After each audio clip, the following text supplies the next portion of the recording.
بسم الله الرحمن الرحيم.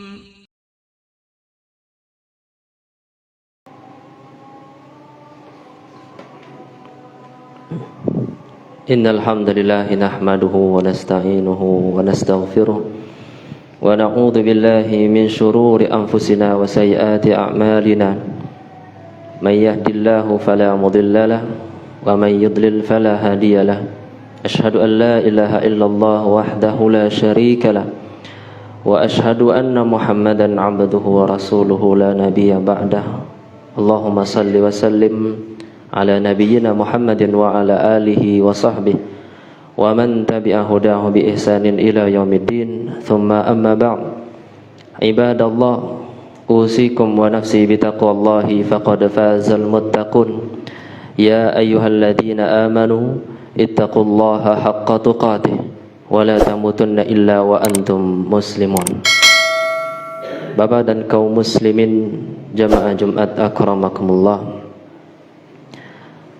senantiasa kita bersyukur kepada Allah Subhanahu wa taala, nikmat kehidupan, nikmat keimanan, nikmat keamanan dan kesehatan yang kita rasakan.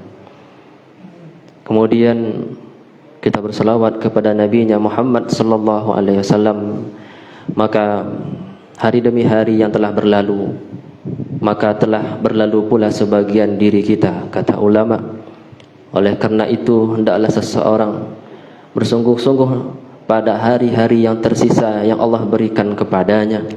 Karena siapa yang memperbaiki apa yang tersisa, Allah Subhanahu wa taala akan tutup kekurangan apa yang telah berlalu. Namun apabila yang tersisa ini disia-siakan atau malah menjadi sarana untuk bermaksiat dan berdosa, maka seseorang akan diancam dan mendapatkan peringatan atas yang dikerjakannya saat ini dan yang telah berlalu. Semoga semakin hari takwa kita kepada Allah semakin besar, dan itulah bekal satu-satunya yang akan kita sadari ketika kematian itu semakin dekat, bahwa harta kita sebanyak apapun yang kita miliki dan yang kita banggakan hari ini, semuanya tak sedikit pun bermanfaat bagi diri kita. Yang bermanfaat adalah salat yang kita lakukan, sedekah yang kita berikan, baca Quran yang kita lantunkan, umrah yang kita laksanakan dan seterusnya. Itu semuanya adalah bekal menuju Allah Subhanahu wa taala. Bapak dan kaum muslimin jamaah Jumat rahimakumullah, bahwasanya seorang muslim dalam hidupnya hendaklah takut akan kemunafikan. Seorang muslim tidak boleh merasa aman dengan yang namanya kemunafikan, baik kemunafikan akbar maupun kemunafikan asghar. Kemunafikan akbar yakninya seseorang meyakini di luar apa yang ditampakkannya berupa keislamannya, sebagaimana firman Allah Subhanahu wa taala dalam surat Al-Munafiqun ayat pertama, "Idza ja'al munafiquna qalu nashhadu innaka la rasulullah wallahu ya'lamu innaka la rasuluhu wallahu yashhadu innal munafiqina lakadzibun." Apabila datang orang munafik yang memiliki sifat kemunafikan akbar kepadamu wahai Muhammad, mereka berkata, kami bersaksi bahwanya engkau adalah utusan Allah, sementara Allah sudah tahu engkau adalah utusannya, dan Allah pun bersaksi bahwa mereka adalah orang-orang yang berdusta. Kemudian kemunafikan asghar, kemunafikan yang lebih kecil namun tetap berbahaya, yaitu kemunafikan yang terkait dengan amal. Sebagaimana kata Nabi sallallahu alaihi wasallam dalam hadis Bukhari Muslim, ayatul munafiq thalath, tanda orang munafik itu ada 3. Idza haddatsa kadzab, apabila berbicara berdusta, wa idza wa'ada akhlaf, apabila berjanji dia ingkari, wa idza tumina khan, apabila diberi amanah maka dia khianati. Dalam hadis yang lain Nabi sallallahu alaihi wasallam menyampaikan arba'un man kunna fihi kana munafiqan khalisa, 4 sifat yang apabila ada pada diri seseorang maka dialah munafik asli. Wa man kanat fihi khallatun kana fihi khallatun min nifaqi hatta yada'aha, Apabila ada satu atau dua pada dirinya dari yang empat, maka pada dirinya ada kemunafikan sampai dia tinggalkan semua sifat kemunafikan itu. Tiga seperti yang sebelumnya, ditambah lagi wa idza khasama fajar. Apabila dia berselisih dan bertengkar dengan seseorang, maka dia melakukan fujur, melakukan kedurhakaan dan melawan kebenaran untuk mengalahkan lawan debat atau lawan saingannya. Bapak dan kaum muslimin sedang jamaah Jumat rahimakumullah. Maka seorang muslim tidak boleh merasa aman dari sifat kemunafikan, karena tidak ada yang menjamin iman kita tetap ada sampai seterusnya.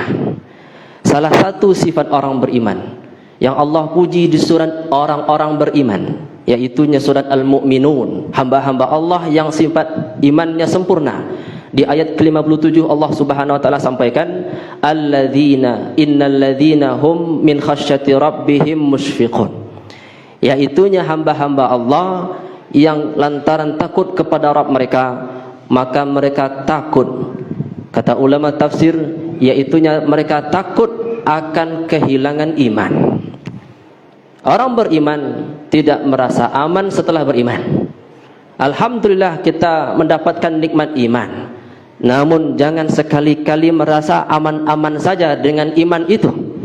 Iman yang Allah titipkan dan Allah berikan kepada kita mesti kita waspadai senantiasa.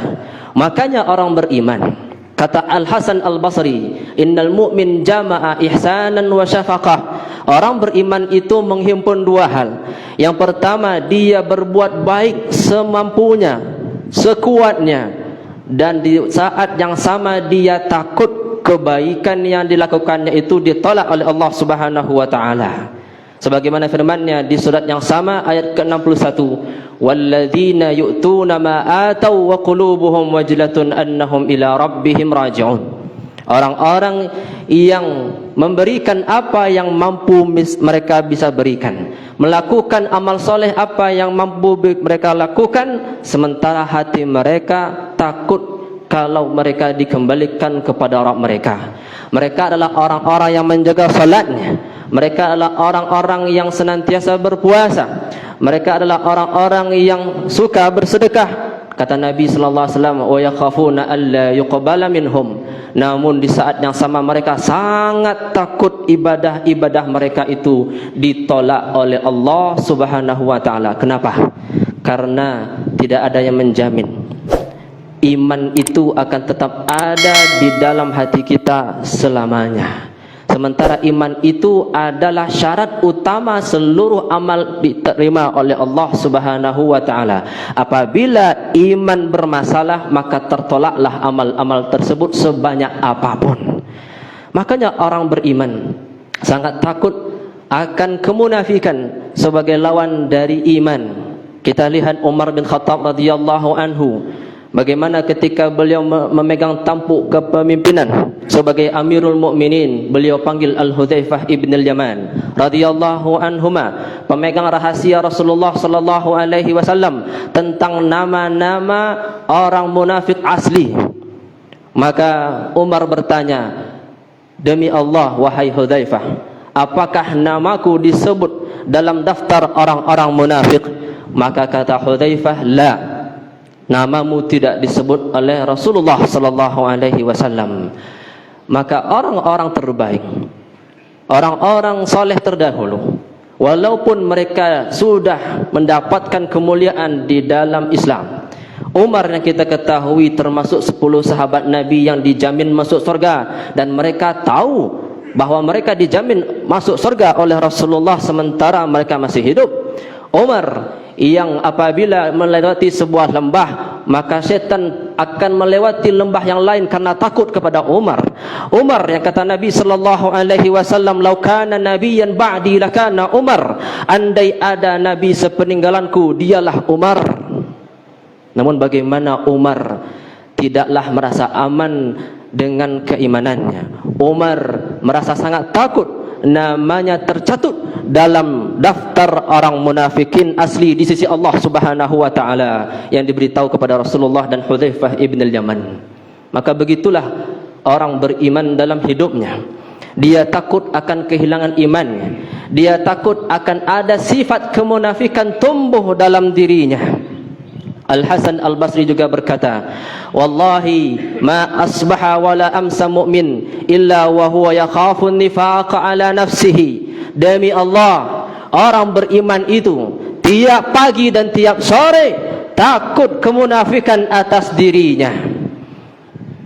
Al-Hasan juga berkata, "Ma aminahu illa munafiq wala khafahu illa mu'min." Tidaklah merasa aman dari sifat kemunafikan melainkan orang munafik, dan tidaklah merasa takut dari sifat kemunafikan melainkan orang yang beriman. Datang seorang ulama tabi'in bernama Jubair bin Nufair kepada salah satu sahabat Nabi yang bernama Abu Darda radhiyallahu anhu. Dan ketika itu Abu Darda sedang melaksanakan salat, sehingga ketika sebelum salam, setelah tasyahud, maka Jubair mendengar Abu Darda yata'awwadz minan nifaq wa yukthiru min dzalik. Aku dengar dia berlindung kepada Allah dari kemunafikan dan sangat banyak berlindung kepada Allah, berulang-ulang dia berlindung kepada Allah. Maka setelah salat, aku tanyakan kepada Abu Darda, "Ma laka wan nifaq ya Abu Darda?" Ada apa engkau dengan kemunafikan wahai Abu Darda? Maka Abu Darda mengatakan, "Wallahi innar rajula la yataqallabu an dinihi fi as-sa'ati al-wahidah fayukhla' minhu imanuhu." Demi Allah, seseorang bisa berbolak-balik dalam agamanya dalam sekejap lalu dicabut darinya keimanannya. Begitu pemahaman para sahabat-sahabat Nabi yang mulia, orang-orang yang diridhai oleh Allah Subhanahu wa taala. Mereka tidak merasa aman dengan imannya. Mereka sangat takut akan kemunafikan pada dirinya. Oleh karena itu, sebagai seorang muslim, hendaklah kita senantiasa berlindung kepada Allah Subhanahu wa taala dari sifat kemunafikan. Lalu Muawiyah bin Qurrah rahimahullah pernah mengatakan, "La an akuna layya fi syai'in ahabba ilayya mimma al-ardi wa ma fiha." Demi Allah, andaikan terbukti pada diriku tidak ada sedikit pun sifat kemunafikan, sungguh itu lebih aku cintai daripada dunia dan seisinya. Kana Umar yakhshahu wala akhshahu ana. Adalah Umar bin Khattab sangat takut akan kemunafikan. Apakah Muawiyah bin Qurrah tidak takut kepada kemunafikan? Dikatakan kepada Al-Hasan Al-Basri, "Atakhafun nifaq?"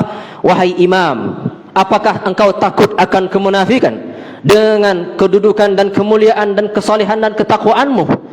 Maka kata Al-Hasan Al-Basri, "Wa ma yu'amminuni?" Apa yang membuatku merasa aman? Wa kana yakhshahu Umar, sementara Umar bin Khattab yang jauh lebih baik daripadaku sungguh takut akan kemunafikan. Maka Ayyub As-Sikhtiyani, seorang ulama rahimahullah, mengatakan, "Kullu ayatin fiha dzikrun nifaq fil Qur'an akhafu ala nafsi." Setiap ayat di dalam Al-Qur'an yang padanya ada menyebutkan sifat-sifat kemunafikan, maka aku takut akan hal itu terhadap diriku sendiri. Maka orang-orang yang terbaik dahulu, orang-orang soleh yang dimuliakan, maka mereka sangat takut akan sifat-sifat kemunafikan. Baik sifat kemunafikan yang terkait dengan muamalah sesama kita, maupun sifat kemunafikan yang terkait dengan hubungan kita kepada Allah. Ada 6 sifat terkait salat yang apabila ada pada diri seseorang, maka pada dirinya ada sifat dan bibit kemunafikan. Yang pertama adalah sengaja mengakhirkan salat. Nabi sallallahu alaihi wasallam bersabda, "Tilka salatul munafiq yajlisu yarqubu syamsa hatta idza kanat baina qarna syayatin qama." Itulah salat orang munafik. Dia sengaja duduk matahari berada di antara dua Ketika matahari terbenam, maka dia tegak mengerjakan solat asar. Maka siapa yang sering menakhirkan, menunda-nunda pengerjaan solat, pada dirinya dikhawatirkan ada sifat kemunafikan. Yang kedua, fanaqaraha arba'an. Kata Nabi sallallahu alaihi wasallam, maka dia mematuk-matuk dalam solatnya 4 kali. Yaitunya dia solat sebagaimana ekor ayam atau burung mematuk makanannya atau biji-bijian, menandakan saking cepatnya dia mengerjakan solat itu. Maka orang beriman harus tumakninah dalam solatnya. Kemudian yang ketiga, la yadhkurullaha fiha illa qalila. Dia tidak mengingat Allah di dalam solatnya melainkan sedikit. Kemudian Allah Subhanahu wa taala berfirman di surat An-Nisa, wa idza qamu ila salati qamu kusala. Yang keempat, orang munafik apabila mengerjakan salat, maka mereka kerjakan juga, tapi mereka kerjakan dengan kusala, dengan kondisi jiwa yang malas. Orang beriman apabila mengerjakan salat, maka mereka mengerjakannya dengan penuh kecintaan, dengan penuh semangat. Kemudian sifat kelima terkait salat, dan itu adalah tanda kemunafikan. Allah sebutkan yura'unan nasa. Mereka mengerjakan salat, tapi sayang mereka kerjakan karena ingin dipandang orang lain, karena ingin dipuji orang lain, karena ingin didengar ibadahnya oleh orang lain. Yang terakhir, at-takhalluf 'anil jamaah, yaitunya sering tidak hadir dalam jamaah. Nabi sallallahu alaihi wasallam menegaskan, afqalus salati 'alal munafiqina salatul fajri wa salatul isya'i. Salat yang terberat bagi orang yang pada dirinya ada kemunafikan, na'udzubillah, adalah 2 salat, yaitunya salat subuh dan salat isya. Walau kanu ya'lamuna ma fihima wala atauhuma walau habwa. Andaikan mereka tahu apa yang ada pada salat subuh dan salat isya, tentu mereka akan datangi keduanya walaupun harus dalam keadaan merangkak. Fa'tabiru ya ulil absar la'allakum turhamun.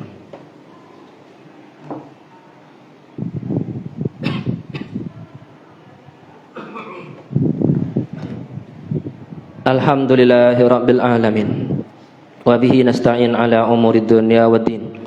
Ashhadu an la ilaha illallah wahdahu la syarika lah, wa ashhadu anna Muhammadan abduhu wa rasuluh la nabiyya ba'dah. Allahumma salli wa sallim ala nabiyyina Muhammad wa ala alihi wa sahbihi wa man tabi'a hudahu bi ihsanin ila yaumiddin. Thumma amma ba'd. Ibadallah, usikum wa nafsi bitaqwallahi faqad fazal muttaqun. Ya ayyuhalladzina amanu taqullaha haqqa tuqatih wa la tamutunna illa wa antum muslimun. Bapak dan kaum muslimin jamaah Jumat akramakumullah. Ternyata yang ditakutkan oleh para sahabat Nabi dan orang-orang soleh terdahulu itu bukanlah kemunafikan akbar, bukanlah kemunafikan yang terkait dengan keyakinan, akan tetapi yang mereka khawatirkan adalah kemunafikan asghar yang terkait dengan amal, yang terkait dengan hubungan sesama manusia dan terkait dengan salat. Itu yang mereka sangat takutkan ada pada diri mereka. Sebagaimana kata Ibn Rajab Al-Hambali bahwa an-nifaqul asghar alladhi khafahu ha'ulai ala anfusihim. Nifaq yang kecil yang terkait dengan hubungan sesama manusia, mulai dari berbicara, berjanji, diberi amanah dan sebagainya, dan juga hubungan kepada Allah khususnya masalah salat, itu yang mereka takutkan akan menjadi pada diri mereka timbul sifat kemunafikan. Karena munafik atau kemunafikan asghar adalah pintu utama menuju kemunafikan akbar. Fayakhsha 'ala man ghalaba 'alaihi khisal an-nifaqil asghar an yukhrijahu dzalika ila an-nifaqil akbar. Maka dikhawatirkan siapa yang pada dirinya ada sifat-sifat kemunafikan kecil yang dibiarkannya, yang tidak dibersihkan dan bertobat darinya, akan dikhawatirkan bagi diri kepada dirinya sifat kemunafikan asghar ini akan menjadi kemunafikan akbar yang pada akhirnya akan mengeluarkan iman dari jiwanya, dari hatinya secara total. Allah berfirman, falamma zaghu azaghallahu qulubahum, maka ketika mereka suka berpaling, Allah palingkan hati mereka secara total dari ketaatan kepada Allah Subhanahu wa taala. Dan ternyata sifat kemunafikan asghar mesti kita khawatirkan, karena kata ulama, dasaisul khafiyah tujibu su'al khatimah. Ketahuilah, penyakit hati yang tersembunyi, penyakit kemunafikan asghar yang dibiarkan, maka itu dapat menyebabkan su'ul khatimah, mati buruk kepada diri seseorang. Itulah kenapa para sahabat Nabi yang tersisa, yang ditemukan oleh Abdullah bin Abi Mulaikah di akhir-akhir tahun 100 Hijriah, hanya tersisa 30 sahabat Nabi.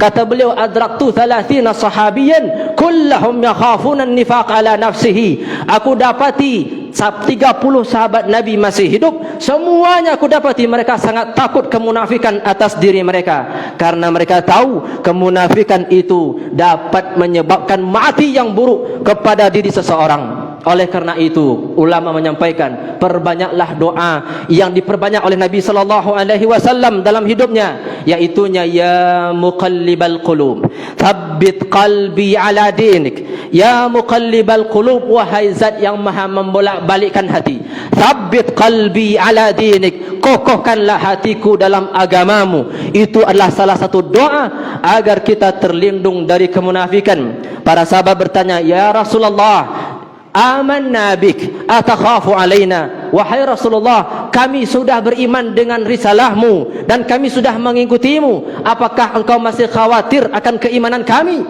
Maka kata Nabi sallallahu alaihi wasallam, innal quluba bani adam baina isba'aini min asabi'ir rahmani yuqallibuha kaifa syaa.